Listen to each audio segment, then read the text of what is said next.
नमस्कार दोस्तों, आप सभी का स्वागत करते हैं हमारे चैनल पश्चिम बंगाल न्यूज की ओर से।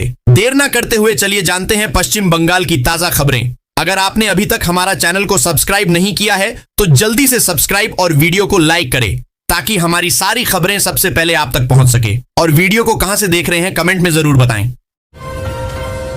मतदाता सूची पर विवाद क्या बदल देगा पश्चिम बंगाल में चुनाव का खेल। इतिहास गवाह है कि यह चुनाव कभी विकास तो कभी सत्तारूढ़ पार्टी के भ्रष्टाचार, कभी जात पात और संरक्षण और कभी प्याज की बढ़ती कीमतों के मुद्दे पर होते रहे हैं। लेकिन भारतीय लोकतंत्र के लंबे इतिहास में ऐसा पहली बार हुआ है जब एक विधानसभा चुनाव में मतदाता सूची के संशोधन के मुद्दे पर होने वाला विवाद ही सबसे बड़ा मुद्दा बन गया है। पश्चिम बंगाल में होने वाले विधानसभा चुनावों से पहले मतदाता सूची के संशोधन की प्रक्रिया पर होने वाले विवाद ने तमाम मुद्दों को पीछे छोड़ दिया है। इन 60 लाख वोटरों में से करीब 1/3 नाम राज्य के 2 मुस्लिम बहुल जिलों मालदा और मुर्शिदाबाद से हैं। 20 साल बाद धरने पर बैठी ममता बनर्जी, भाजपा चुनाव आयोग की साजिश बेनकाब करने की खाई कसम। तृणमूल नेता ममता बनर्जी ने बंगाल में हुए एसआईआर में वोटरों के नाम हटाने के लिए भाजपा चुनाव आयोग की कड़ी आलोचना की है। 20 साल बाद धरने पर बैठी तृणमूल नेता ममता बनर्जी ने भाजपा और चुनाव आयोग पर बंगाली मतदाताओं को मताधिकार से वंचित करने की साजिश रचने का आरोप लगाया और उन्हें बेनकाब करने की कसम खाई। टीएमसी सुप्रीमो ने विरोध प्रदर्शन की शुरुआत में कहा, मैं बंगाली मतदाताओं को मताधिकार से वंचित करने की भाजपा चुनाव आयोग की साजिश को बेनकाब करूंगी। ममता ने भाषण के दौरान कहा कि बंगाल एसआईआर में मृत घोषित किए गए 22 लोग जो जीवित हैं उन्हें मंच पर पेश करूंगी। बंगाल चुनाव पर ममता बनर्जी बना रही खास प्लान, इस बार एक परिवार से एक व्यक्ति को टिकट। बंगाल पर चौथी बार कब्जा करने के लिए सत्ताधारी तृणमूल कांग्रेस पार्टी ने अपनी चुनावी तैयारी शुरू कर दी है। विधानसभा चुनावों के लिए तृणमूल कांग्रेस अपने उम्मीदवारों की सूची पर मंथन शुरू कर दिया है। तृणमूल कांग्रेस इस बार एक परिवार से एक ही व्यक्ति को उम्मीदवार बनाने का प्लान तैयार किया है। ममता बनर्जी उम्मीदवारों के चयन में इस फॉर्मूले का पालन कर सकती है। ऐसे में इस बात को लेकर भी अटकलें तेज हो रही हैं कि तृणमूल के कई दिग्गज नेताओं के परिवारों में से किसे टिकट मिल सकता है। हालांकि राजनीतिक जानकारों का कहना है कि सब कुछ तृणमूल सुप्रीमो ममता बनर्जी के अंतिम समय के फैसले पर निर्भर करेगा। बंगाल में सीएम धामी का शक्ति प्रदर्शन, परिवर्तन यात्रा के जरिए ममता सरकार के खिलाफ खोला मोर्चा। उत्तराखंड के मुख्यमंत्री धामी ने बंगाल में परिवर्तन यात्रा शुरू कर ममता सरकार पर तुष्टीकरण, खराब कानून व्यवस्था और बेरोजगारी का आरोप लगाया। उत्तराखंड के मुख्यमंत्री पुष्कर सिंह धामी गुरुवार 5 मार्च को पश्चिम बंगाल के दौरे पर पहुंचे, जहां उन्होंने उत्तर 24 परगना जिले के हिंगलगंज से बीजेपी की परिवर्तन यात्रा का भव्य आगाह किया। एक विशाल जनसभा और रोड शो को संबोधित करते हुए धामी ने ममता बनर्जी सरकार की नीतियों पर जमकर प्रहार किया और राज्य में सत्ता परिवर्तन की आवश्यकता पर जोर दिया। मुख्यमंत्री धामी ने टीएमसी सरकार पर तुष्टीकरण की राजनीति करने का सीधा आरोप लगाया। उन्होंने कहा कि इस राजनीति ने बंगाल के विकास को रसातल में धकेल दिया है। धर्मतला में आज से धरना देंगी ममता। मुख्यमंत्री ममता बनर्जी एसआईआर के तहत सूची से बड़ी संख्या में लोगों के नाम हटाए जाने के खिलाफ शुक्रवार से कोलकाता में धरना देंगी। बताया गया है कि ममता बनर्जी शुक्रवार को दोपहर 2 बजे से कोलकाता के मेट्रो चैनल पर धरना देंगी। जानकारी के अनुसार इस धरना मंच से ही ममता बनर्जी चुनाव आयोग व भाजपा के खिलाफ आगामी आंदोलन की भी घोषणा कर सकती है। गौरतलब है कि शनिवार को मतदाता सूची के पहले चरण के प्रकाशन के बाद पता चला कि लगभग 63 लाख मतदाताओं के नाम सूची से हटा दिए गए हैं। इसके अलावा 60 लाख मतदाताओं के नाम विचाराधीन हैं। तृणमूल कांग्रेस का आरोप है कि चुनाव आयोग सुप्रीम कोर्ट के आदेश का उल्लंघन कर रहा है। बंगाल में एसआईआर ने फंसाया पेंच, 7 मई तक नहीं बनी नई सरकार तो लगेगा राष्ट्रपति शासन। बंगाल में एसआईआर का काम जिस गति से हो रहा है उससे लगता है कि चुनाव की तारीख घोषित होने में अभी और वक्त लगेगा। हाईकोर्ट की निगरानी में हो रहे इस काम को पूरा होने में अभी और वक्त लगाने की बात कही जा रही है। बिना यह काम पूरा किए बंगाल में चुनाव मुश्किल है। ऐसे में समय पर नई सरकार का गठन हो पाएगा या नहीं, इसको लेकर संशय बरकरार है। पश्चिम बंगाल विधानसभा का कार्यकाल 7 मई को समाप्त हो रहा है, यानी सब कुछ 2 महीने के भीतर करना होगा। ऐसे में राज्यपाल के इस्तीफे की खबर से राष्ट्रपति शासन की अटकलें और तेज हो गई हैं। बंगाल के राज्यपाल का इस्तीफा, आरएन रवि नए गवर्नर। ममता बोली, केंद्र का एक तरफा फैसला। राष्ट्रपति द्रौपदी मुर्मू ने गुरुवार को 7 राज्यों और 2 केंद्र शासित प्रदेशों में नई नियुक्तियां की। पश्चिम बंगाल के राज्यपाल सीवी आनंद बोस ने इस्तीफा दे दिया। उनकी जगह तमिलनाडु के गवर्नर रहे आरएन रवि को बंगाल भेजा गया है। उधर लद्दाख के उपराज्यपाल कविंद्र गुप्ता ने भी इस्तीफा दिया। उन्हें हिमाचल प्रदेश का राज्यपाल बनाया गया है। लद्दाख में विनय कुमार सक्सेना को उपराज्यपाल बनाया गया है। उधर मुख्यमंत्री ममता बनर्जी ने बोस के इस्तीफे पर हैरानी जताई। उन्होंने बताया कि केंद्रीय गृह मंत्री ने अभी मुझे सूचित किया है कि आर.एन. रवि को पश्चिम बंगाल का राज्यपाल नियुक्त किया जा रहा है। उन्होंने मुझसे राय नहीं ली है। ये केंद्र का एक तरफा फैसला है। फुल बेंच के साथ कोलकाता आ रहे हैं मुख्य चुनाव आयुक्त। 2 दिनों की बैठक में फाइनल होगा सब कुछ। बंगाल विधानसभा चुनाव की तैयारियों का जायजा लेने के लिए CEC Gyanesh Kumar full bench के साथ 8 मार्च की रात को कोलकाता पहुंचेंगे। सीईसी के साथ आने वाले दल में 2 चुनाव आयुक्त सुखबीर सिंह संधू और विवेक जोशी के अलावा मनीष गर्ग, पवन कुमार शर्मा, ज्ञानेश भारती, आशीष गोयल, एसबी जोशी, अभिनव अग्रवाल, पी पवन, अपूर्व कुमार सिंह सहित अन्य वरिष्ठ अधिकारी शामिल रहेंगे। चुनाव आयोग की यह टीम 9 और 10 मार्च को सभी राजनीतिक दलों, चुनाव अधिकारियों और सभी जिलों के डीएम व एसपी के साथ बैठक करेगी। जानकारी के अनुसार सोमवार की सुबह 10 से दोपहर 12 बजे तक राजनीतिक दलों के साथ बैठक करेंगे। दोपहर 12:45 पर सीईओ मनोज कुमार अग्रवाल के साथ बैठक होगी। कौन है आर.एन. रवि, जो सीवी आनंद बोस के इस्तीफे के बाद बने पश्चिम बंगाल के अंतरिम राज्यपाल? पश्चिम बंगाल के राज्यपाल सीवी आनंद बोस के अचानक इस्तीफे के बाद आर.एन. रवि को बृहस्पतिवार को बंगाल के राज्यपाल का प्रभार दिया गया है। अभी उन्हें अंतरिम राज्यपाल बनाया गया है। वर्तमान में वह तमिलनाडु के राज्यपाल हैं। मुख्यमंत्री ममता बनर्जी ने भी सोशल मीडिया साइट एक्स पर एक पोस्ट में इसकी जानकारी दी है। ममता बनर्जी ने अपने ट्वीट में कहा है कि सीवी आनंद बोस के अचानक इस्तीफे से वह चिंतित हैं। उन्होंने आगे लिखा कि गृह मंत्री अमित शाह ने उन्हें बताया है कि आर.एन. रवि को पश्चिम बंगाल का राज्यपाल बनाया जा रहा है। हालांकि ममता बनर्जी ने भाजपा पर हमला भी बोला है। ममता के मंच से कुछ दूरी पर बम की खबर, ईमेल से मिली धमकी, विक्टोरिया को उड़ा देंगे, विक्टोरिया मेमोरियल को उड़ा दिया जाएगा। अधिकारियों के ईमेल पर एक धमकी भरा संदेश आया। इसके बाद पूरे इलाके में दहशत फैल गई। धमकी मिलने के बाद अधिकारियों ने हेस्टिंग्स पुलिस स्टेशन से संपर्क किया। लाल बाजार बम निरोधक दस्ते ने स्मारक स्थल पर पहुंचकर जांच शुरू की। फिलहाल जांच जारी है। तृणमूल सुप्रीमो ममता बनर्जी ने मतदाता सूची में व्यापक संशोधन के विरोध में शुक्रवार को मेट्रो चैनल पर धरना दे रही है। ममता के विरोध स्थल से विक्टोरिया की दूरी मात्र 3 किलोमीटर है। स्वाभाविक रूप से ऐसी चेतावनी, भले ही यह नकली हो, फिर भी संदेह की गुंजाइश बनी रहती है। इसलिए लाल बाजार ने तुरंत तलाशी अभियान शुरू कर दिया है।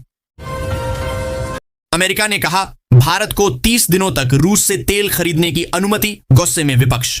अमेरिकी वित्त मंत्री स्कॉट बेसेंट ने सोशल मीडिया प्लेटफॉर्म एक्स पर लिखा कि अंतरराष्ट्रीय बाजार में तेल की सप्लाई बनाए रखने के लिए अमेरिकी वित्त मंत्रालय ने भारतीय रिफाइनरियों को रूस से तेल खरीदने के लिए 30 दिन की छूट दी है। अमेरिका ने रूस से तेल खरीदने पर भारत पर अतिरिक्त 25% का टैरिफ लगा दिया था। इससे भारत पर कुल अमेरिकी टैरिफ 50% हो गया था। फरवरी 2026 को अमेरिका के राष्ट्रपति डोनाल्ड ट्रंप ने कहा था कि भारत ने रूसी तेल खरीद बंद करने का वादा किया है, इसीलिए उसके साथ ट्रेड डील की जा रही है और उस पर लगा 50% टैरिफ घटाकर 18% कर दिया गया है। वोटर लिस्ट में नाम शामिल होना आसान नहीं, डीएम ऑफिस के आगे हजारों लोग कतार में। बंगाल में वोटर लिस्ट में जिनका नाम विचाराधीन है, उन्हें अपना दस्तावेज जमा करने में भी पसीने छूट रहे हैं।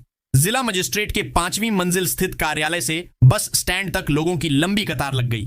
कड़ी धूप में युवा से लेकर वृद्ध तक कतार में लगे हुए हैं। सभी लोग अपने आवेदन पत्र हाथ में लिए कतार में खड़े थे।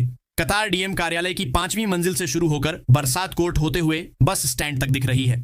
लोगों को संदेह है कि आवेदन जमा करने के बाद भी उनके नाम सूची में शामिल होंगे या नहीं, लेकिन सभी लोग आवेदन जमा कर रहे हैं, इसलिए वे कतार में खड़े हैं। उत्तर 24 परगना के सभी नाम परीक्षण के अधीन हैं। राष्ट्रपति द्रौपदी मुर्मू का बंगाल दौरा स्थगित, अब शनिवार को बागडोगरा आने की उम्मीद। राष्ट्रपति द्रौपदी मुर्मू की बंगाल यात्रा स्थगित हो गई है। राष्ट्रपति शुक्रवार को दार्जिलिंग के राजभवन में एक प्रदर्शनी का उद्घाटन करने वाली थी। उनके साथ सीवी आनंद बोस भी उपस्थित रहने वाले थे। इससे पहले गुरुवार की देर शाम बंगाल के राज्यपाल सीवी आनंद बोस ने इस्तीफा दे दिया। उन्होंने अपना त्यागपत्र राष्ट्रपति भवन को भेजा है। शुक्रवार सुबह सरकार की ओर से यह जानकारी दी गई कि राष्ट्रपति की बंगाल यात्रा एक दिन के लिए टल गई है। राष्ट्रपति अब शुक्रवार के बदले शनिवार को आएंगी। वे शनिवार को बागडोगरा में एक कार्यक्रम में शामिल होंगी।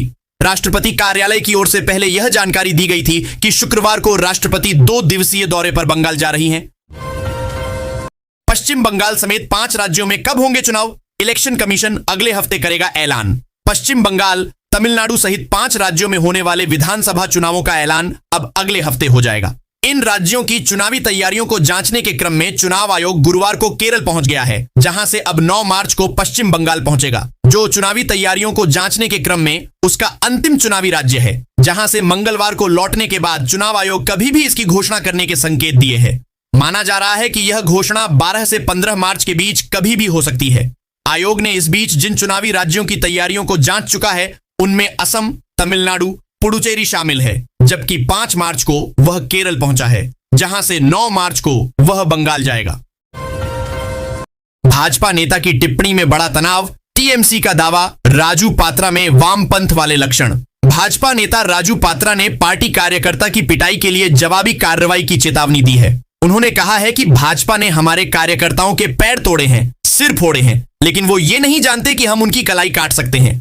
भाजपा नेता की इस चेतावनी के बाद माहौल और तनावपूर्ण हो गया है।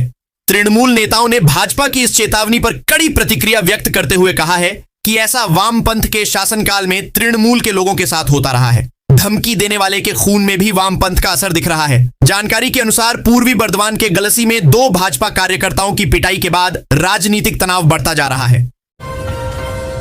तृणमूल अब पूरी तरह हो चुकी है जर्जर, अंत नजदीक। शमिक। भाजपा ने भारी जन समर्थन और सत्ता में बदलाव की जोरदार पुकार के साथ गुरुवार को राज्य में परिवर्तन यात्रा को पुनः प्रारंभ किया। राज्य के विभिन्न स्थानों पर परिवर्तन यात्रा को पुनः प्रारंभ किया गया, जिसमें राष्ट्रीय और राज्य स्तर के कई प्रमुख नेताओं की उपस्थिति रही। ग्रेटर कोलकाता क्षेत्र की परिवर्तन यात्रा की शुरुआत रानी रासमणी रोड से प्रदेश अध्यक्ष व राज्यसभा सांसद शमिक भट्टाचार्य ने की। उन्होंने कहा कि राज्य में सत्तारूढ़ तृणमूल कांग्रेस अब जर्जर हो चुकी है और उसका अंत निकट है। उन्होंने विश्वास व्यक्त करते हुए कहा कि तृणमूल कांग्रेस जाने वाली है और भारतीय जनता पार्टी आने वाली है। उन्होंने कहा कि बंगाल की जनता अब स्पष्ट रूप से कह रही है, पलटानो दरकार, चाहे बीजेपी सरकार। भारत में रसोई गैस इमरजेंसी लागू, सरकार का तेल कंपनियों को प्रोडक्शन बढ़ाने का आदेश। ईरान इजराइल जंग बढ़ी तो किल्लत होगी। ईरान इजराइल जंग अगर बढ़ी तो भारत में रसोई गैस की किल्लत भी बरक सकती है। इस स्थिति को देखते हुए सरकार ने इमरजेंसी पावर का यूज करते हुए देश की सभी ऑनियल रिफाइनरी कंपनियों को एलपीजी का उत्पादन बढ़ाने का आदेश दिया है। रॉयटर्स की रिपोर्ट के अनुसार मिडिल ईस्ट में बढ़ते तनाव और सप्लाई चेन में रुकावट की वजह से गैस की सप्लाई प्रभावित हो सकती है। इसी खतरे को देखते हुए सरकार ने गुरुवार देर रात आदेश जारी किया। इस आदेश में कहा गया है कि अब रिफाइनरी कंपनियां अपने पास मौजूद प्रोपेन और ब्यूटेन का इस्तेमाल सिर्फ रसोई गैस बनाने के लिए करेंगी, यानी इन गैसों का उपयोग किसी और काम में नहीं किया जाएगा। राज्यसभा चुनाव के लिए पश्चिम बंगाल से तृणमूल कांग्रेस के 4 और भाजपा के एक उम्मीदवार ने दाखिल किया पर्चा। राज्यसभा चुनाव के लिए तृणमूल कांग्रेस के 4 उम्मीदवारों अभिनेत्री कोयल मल्लिक, वरिष्ठ अधिवक्ता मेनका गुरुस्वामी, पूर्व पुलिस महानिदेशक राजीव कुमार और राज्य के सूचना प्रौद्योगिकी व इलेक्ट्रॉनिक्स मंत्री बाबुल सुप्रियो तथा भाजपा नेता राहुल सिन्हा ने गुरुवार को राज्य विधानसभा में नामांकन पत्र दाखिल किया। इस मौके पर पूर्व डीजीपी राजीव कुमार ने कहा कि यह उनके लिए बहुत बड़ा सम्मान और जिम्मेदारी है। उन्होंने इस अवसर के लिए मुख्यमंत्री ममता बनर्जी को धन्यवाद दिया। अभिनेत्री कोयल मल्लिक ने कहा कि उनके जीवन का एक नया अध्याय शुरू हो रहा है। यह बहुत बड़ी जिम्मेदारी है। परिवर्तन संकल्प यात्रा पहुंची रानीगंज, भाजपा का हिस्सा बने 200 लोग। भाजपा की ओर से आयोजित परिवर्तन संकल्प यात्रा गुरुवार को विभिन्न बाधाओं व तनावपूर्ण स्थितियों के बीच देर शाम रानीगंज पहुंची। सुबह मां कल्याणेश्वरी मंदिर में विधि पूर्वक पूजा अर्चना करने के बाद शुरू हुई यह यात्रा बाराबनी व जामुड़िया होते हुए रानीगंज पहुंची, जहां पार्टी कार्यकर्ताओं ने जोरदार स्वागत किया। रानीगंज भाजपा मंडल 1 के अध्यक्ष शमशेर सिंह ने बताया कि बाराबनी में तृणमूल कांग्रेस के कथित समर्थकों द्वारा यात्रा को रोकने का हिंसक प्रयास किया गया। उन्होंने आरोप लगाया कि भाजपा कार्यकर्ताओं पर हमला किया गया और काफिले की गाड़ियों में तोड़फोड़ की गई, जिस कारण रानीगंज पहुंचने में काफी विलंब हुआ। विचाराधीन मतदाताओं को भी मिले मतदान का अधिकार। वाम मोर्चा के चेयरमैन विमान बसु के नेतृत्व में गुरुवार को वाम प्रतिनिधिमंडल ने मुख्य चुनाव अधिकारी मनोज अग्रवाल से मुलाकात कर विधानसभा चुनाव में विचाराधीन मतदाताओं को मतदान का अधिकार देने की मांग की। इस संबंध में प्रतिनिधिमंडल ने उन्हें एक ज्ञापन भी सौंपा। प्रतिनिधिमंडल में विमान बसु के साथ वाम मोर्चा के अन्य वरिष्ठ नेता भी शामिल थे। इससे पहले मुख्य चुनाव अधिकारी से मिलने की मांग को लेकर वाम दलों का प्रदर्शन बुधवार से सीओ कार्यालय के सामने शुरू हुआ था, जो पूरी रात चला। इस दौरान माकपा के प्रदेश सचिव मोहम्मद सलीम, नेता मीनाक्षी मुखर्जी समेत कई कार्यकर्ता मौजूद रहे। राज्यपाल सीवी आनंद बोस के इस्तीफे और नई नियुक्ति पर भड़की ममता बनर्जी, दबाव का लगाया आरोप।